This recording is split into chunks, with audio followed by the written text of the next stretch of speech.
All right, guys. Hey, just wanted to come in with another quick video here. Just going through some of the recent news, Star Wars news, and I'm at this website called comicbookmovie.com. I've never actually gone to this site before, but I saw it and thought, hey, give it a shot here. And the reason I'm doing this video is because I had a bit of a debate on Twitter. If you guys don't follow me on Twitter, feel free to do so. It's the same name, and I have this view that I don't, despite the fact that I like some of the EU stories, I don't think it was ever really canon. In other words, an unchangeable thing.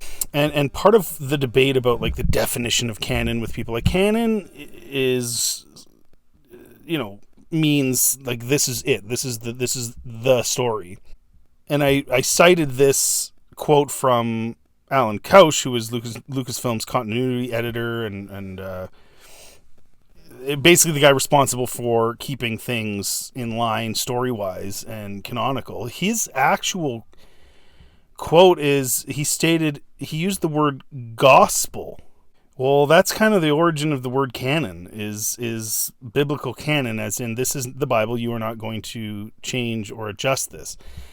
Now, somebody was arguing with me saying, oh, well, it's been changed. Okay, it hasn't, but let's say the Bible's been changed. That doesn't change the fact that the original intent was for it not to be changed. So canon is, in Alan Couch's view, as saying the word gospel, he says gospel or canon, as we refer to it, includes the screenplays, the films, the radio dramas, and the novelizations. In other words, the novelizations of the films. Those are the things considered canonical. So that doesn't include the EU, according to Alan Couch in 1994. Now, George has said a few things, and he said that the EU needed his approval and all those other types of things, which is fine, but I'm just saying that is Lucasfilm's definition of canon.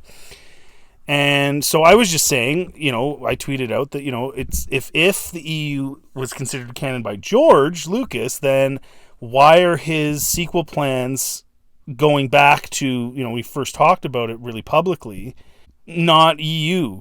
They're different. They have a different, there's characters from the EU, but they're in a different timeline, and it's not the same. It just isn't. It's a different story, which tells you he didn't consider them canon. He drew from them, he drew ideas from them and all that stuff. There's nothing wrong with them. And they don't have to be canon to be valid to people. That's the thing I don't understand. The sequels are canon, and they're totally invalid as far as I'm concerned. So why couldn't the EU still be valid to you as an individual and yet not be canon to George? I don't understand this whole obsession over this word. But here's what George said. Disney acquired Lucasfilm for $4 billion, blah, blah, blah. We all know that.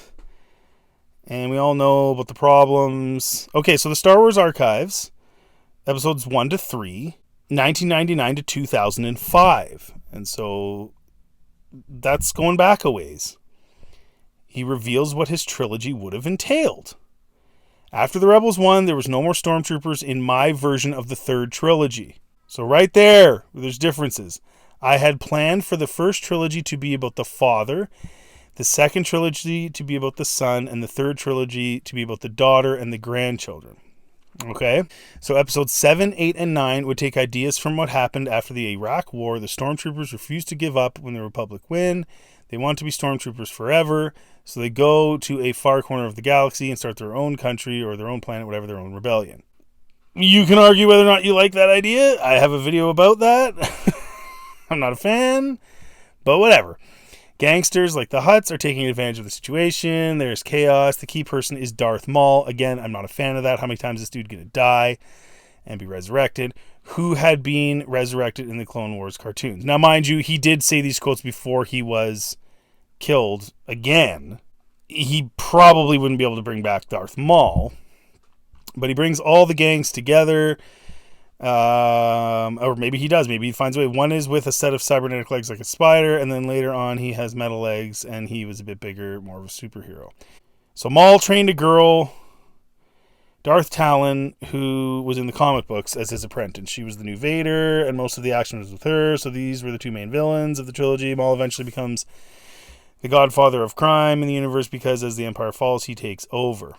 Luke's Skywalker's mission. It starts out a few years after Return of the Jedi, and we establish pretty quickly that there's this underworld where there are these offshoot stormtroopers who started their own planets, which is just offshoot stormtroopers starting their own planets, whatever. And that Luke is trying to restart the Jedi, and he puts the word out. So out of the 100,000 Jedi, maybe 50 or 100 are left. And I think Disney's pretty much exercised every one of the 50. I think they're all there. The Jedi have to grow again from scratch, so Luke has to find 2- and 3-year-olds and train them. It'll be 20 years before you have a new generation of Jedi. The movies are about how Leia, who else is going to be the leader, is trying to build a republic. They still have the apparatus of the republic, but they have to get it under control from the gangsters. That is the main story. By the end of the trilogy, Luke would have rebuilt much of the Jedi, and we would have the renewal of the new republic with Leia, Senator Organa becoming the Supreme Chancellor in charge of everything. So she ended up being the chosen one. An argument could definitely be made that Lucas's version of Star Wars trilogy sounds vastly better than the one we got, and to an extent it does. However, Lucas also planned to start exploring midichlorians and the Wills, so the good may well have become bogged down in some pretty weird mythology. Yeah, I'm not a big fan of the Wills. I like that the Force is mysterious. It's like as Yoda described it. Go watch Yoda describe the Force in Empire Strikes Back. There are a lot of ideas here that would have worked well, though, including Maul's return. I disagree entirely. Maul's return now would be a total disaster after he's killed again. No one dies. It ruins all those scenes. The storylines for Luke Skywalker are going to also sound like an improvement. I agree with that, particularly in the former's case. I 100% agree with that. Or do you think Lucas's take would have made for a better Star Wars sequel trilogy? Okay. So again, this is not like the books following Return of the Jedi in the EU. It just isn't. To an extent, there's similarities, like George always says, right? He's drawing, pulling ideas. So Luke formed the New Jedi Order, all that type of stuff. But it's not the same. It's not the same.